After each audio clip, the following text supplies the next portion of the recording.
Hey everyone, we're going to talk about what happens to Germany after World War II today at the start of the Cold War. So, World War II is over now, and the US, the British, the French, and the Soviet Union, the winners of World War II, have to decide what do they do to Germany, the antagonist, the enemy of World War II that started this whole thing. You can't just leave them the way they were. So they decide, let's split Germany into two separate countries.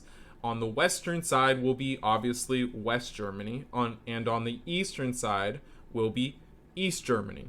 So West Germany is going to be controlled by the US, the British, and the French. Collectively, they're going to decide to together control West Germany, each controlling their own distinct piece of West Germany. And it will be a capitalist country, as we've talked about before, where each person in this country gets to make their own economic decisions. On the other side, in East Germany, this will be controlled by the Soviet Union. The Soviet Union will be obviously, the Soviet Union is a communist country, but East Germany will be communist just like the Soviet Union is. So we're seeing that the Cold War that we've talked about already, which was a split between capitalism and communism, a competition between those two types of nations, is being symbolized by Germany itself. West Germany being a capitalist country, East Germany being a communist country. But it gets more complicated from there.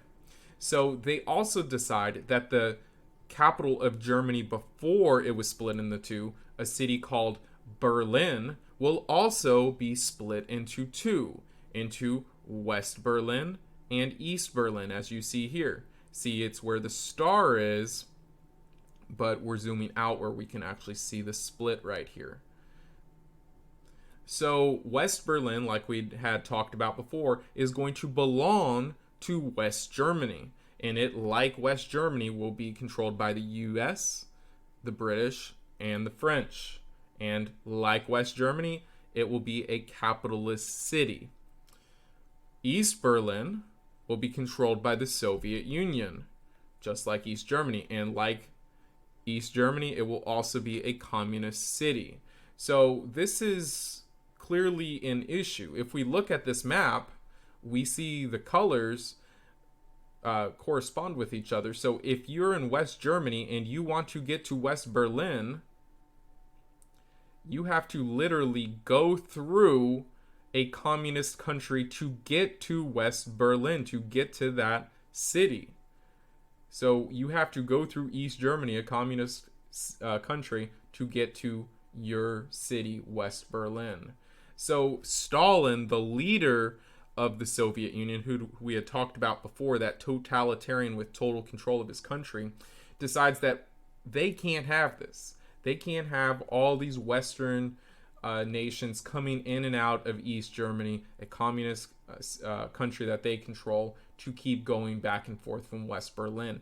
He doesn't like that they have all joined together against East Germany and created a unified country. So he decides to cut West Berlin off, to cut off this city that is surrounded by communism. He doesn't want it to be there. So he decides to create something called the Berlin Blockade. So what this is going to do is he's literally going to have patrols, stopping points, sometimes physical components that literally are going to block parts of West Berlin. As you see here, we're zooming in even further, to stop anyone from getting in or out of West Berlin, anything and anyone. So this is going to cut West Berlin off from more food from outside of the country, fuel from outside of the city, from outside of the city, any external water, supplies that they might need from outside of the city. So Stalin's goal with this Berlin blockade is to starve West Berlin, make them decide to surrender and and have the US, Britain, and France abandon the city so it can become a communist city. And the whole East Germany with West Berlin can become a communist nation. But the US can't have this. They can't have where they lose a city to communism. That's not the way things are going to go during the Cold War. It's a competition, capitalism versus communism. So they have to find a way to keep West Berlin alive. So that brings them to what the US is going to call the Berlin Airlift. So the US is going to organize an airlift of food, supplies, fuel back and forth from West Germany to West Germany to West Berlin every day, multiple times a day.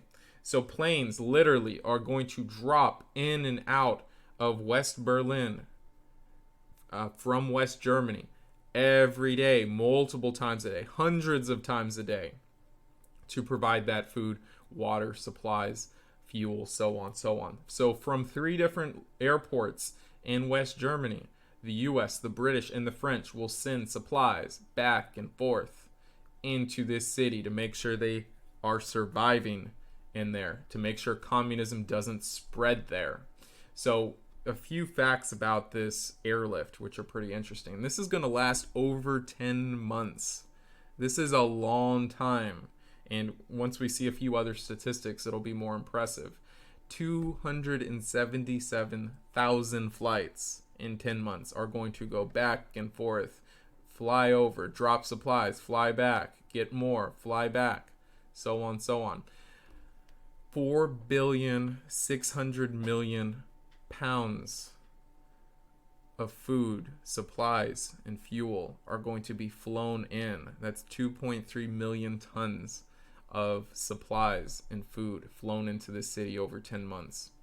And every 62 seconds on average, a flight will be going into West Berlin to keep this city alive. So what happens? Are they British, US, and French successful? Well, yes, they are. The Soviets are going to give up on blockading the city, seeing as it's not working, as the US, British, and French are literally able to keep West Berlin alive. But it won't end here. After 10 months, they will end the blockade, but eventually a wall will be put around West Berlin. And this Berlin Wall will try to keep the people of East Berlin, the people that are stuck in this communist city in East Germany, from fleeing to West Berlin, where life will be a lot better for them. So that will happen later. I hope you learned something today, guys. Thanks.